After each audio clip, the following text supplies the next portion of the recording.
India TV YouTube channel को subscribe करें और बेल आइकन दबाएं।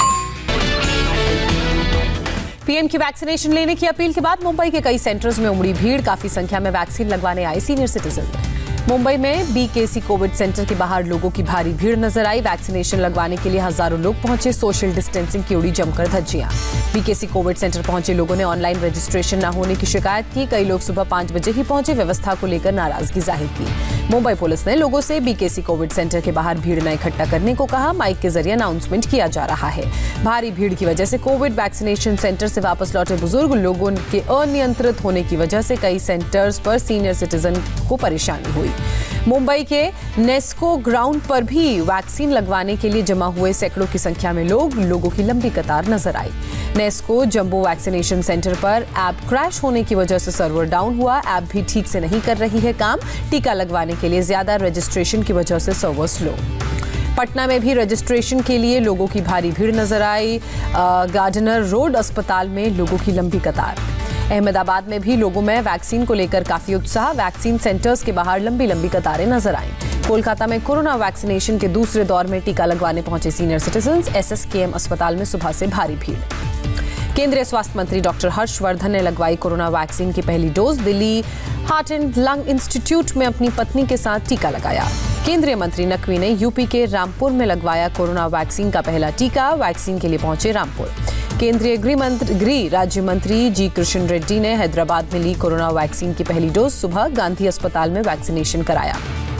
नेशनल कॉन्फ्रेंस के चीफ फारूक अब्दुल्ला ने भी कोरोना का टीका लगवाया। श्रीनगर के शेर कश्मीर स्टेडियम में लगी वैक्सीन। टीम इंडिया के कोच रवि शास्त्री ने अहमदाबाद के अपोलो अस्पताल में कोरोना की वैक्सीन ली। अस्पताल के स्टाफ का शुक्रिया अदा किया। गणेश अंगारकी चतुर्थी पर मुंबई के श्री सिद्धि विनायक मंदिर के बाहर से ही भक्तों ने किए बप्पा के दर्शन। मंदिर में सिर्फ पहले से जारी QR कोड पर ही दर्शन की इजाजत। पुणे के दंगडुशेड गणपति मंदिर श्रद्धालुओं के लिए बंद किए गए। मंदिर के बाहर श्रद्धालु कर रहे हैं पूजा अर्चना। कोरोना के बढ़ते संक्रमण की वजह से फैसला। कोरोना के कारण मध्य प्रदेश के खांडवा के बीजेपी सांसद नंद कुमार सिंह का निधन हुआ। गुरुग्राम के मेदांता अस्पताल में चल रहा था इलाज। देश में एक दिन में सामने आए कोरोना के 12,286 नए मामले। 91 लोगों की मौत हुई। एक्टिव केस की संख्या 1,68,000 हुई। महाराष्ट्र और केरल समेत 6 राज्यों में कोरोना मामलों में बढ़ोतरी दर्ज की गई। 24 घंटे में 87% केस इन्हीं राज्यों से सामने आए। महाराष्ट्र में कोरोना के 6,397 नए मामले सामने आए। 24 घंटे में 30 मरीजों ने जान गंवाई।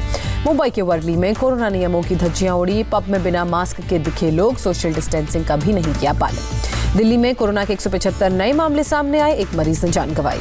गुजरात में स्थानीय निकाय चुनाव के लिए वोटों की गिनती लगातार जारी। शुरुआती रुझानों में बीजेपी को भारी बढ़त। 81 नगर पालिका में 60 में बीजेपी आगे। कांग्रेस को केवल 6 पर लीड। गुजरात की 31 जिला पंचायतों में 28 में बीजेपी आगे। कांग्रेस सफाई की तरफ एक भी जगह बढ़त नहीं। तालुका पंचायत में भी बीजेपी को बम्पर लीड मिली। 231 तालुका पंचायत में 158 में बीजेपी आगे। कांग्रेस को केवल 17 में लीड।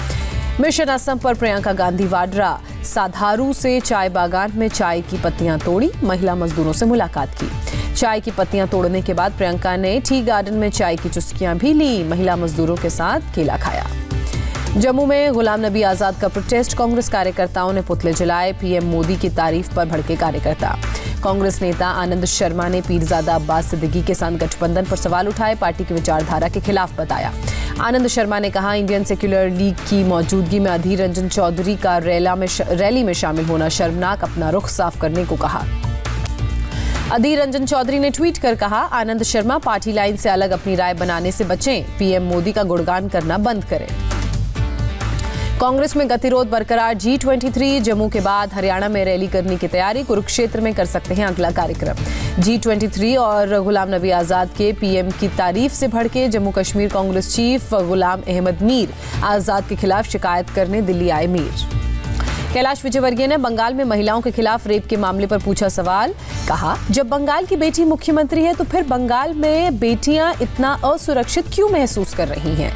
कैलाश विजयवर्गीय का दावा, सोनार बांग्ला का सपना साकार करेंगी बीजेपी। महिलाओं के खिलाफ अत्याचार पर लगाम लगाई जाएगी। आज बंगाल के चुनावी दंगल में उतरेंगे यूपी के मुख्यमंत्री योगी आदित्यनाथ। मालदा में रैली को संबोधित करेंगे, रोड शो भी करेंगे। आरजेडी नेता तेजस्वी यादव ने किया टीएमसी का समर्थन। नबना में सीएम ममता बनर्जी से मिले तेजस्वी से मिलने के बाद बोली ममता बनर्जी, चुनाव आयोग का कंट्रोल बीजेपी के हाथों में नहीं चाहते। ममता बनर्जी ने कहा, बीजेपी को बंगाल में कुछ नहीं मिलने वाला, बिहार में भी नहीं टिकेगी सरकार। तेजस्वी ने ममता को जिताने की बात कही, बोले बीजेपी ने देश के लोगों को ठगने का काम किया है। दिल्ली से गाजियाबाद जाने वालों को बड़ी राहत, पुलिस ने एक तरफ से खोला रास्ता। 26 जनवरी को हुई हिंसा के बाद बंद था रास्ता। गाजियाबाद से दिल्ली जाने वाले रास्ता अब भी बंद, दिल्ली से गाजियाबाद की तरफ जाने वाला रास्ता खोला गया।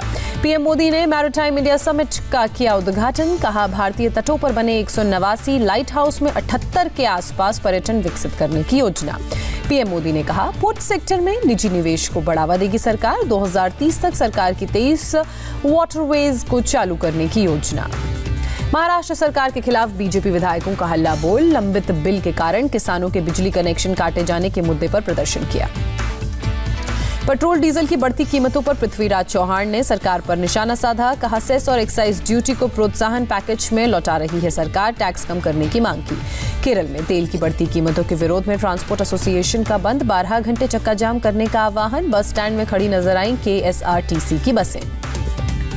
निलंबन के खिलाफ हिमाचल प्रदेश विधानसभा के बाहर धरने पर बैठे कांग्रेस विधायक, राज्यपाल से बदसलूकी और रास्ता रोकने के मामले में किया गया सस्पेंड। महाराष्ट्र प्रदेश कांग्रेस के प्रवक्ता राजू वाघमारे का भाई गिरफ्तार, सुनील वाघमारे पर नौकरी का लालच देकर रिजॉर्ट में रेप करने का आरोप, अश्लील फोटो के जरिए पीड़ित को ब्लैकमेल करने का भी आरोप।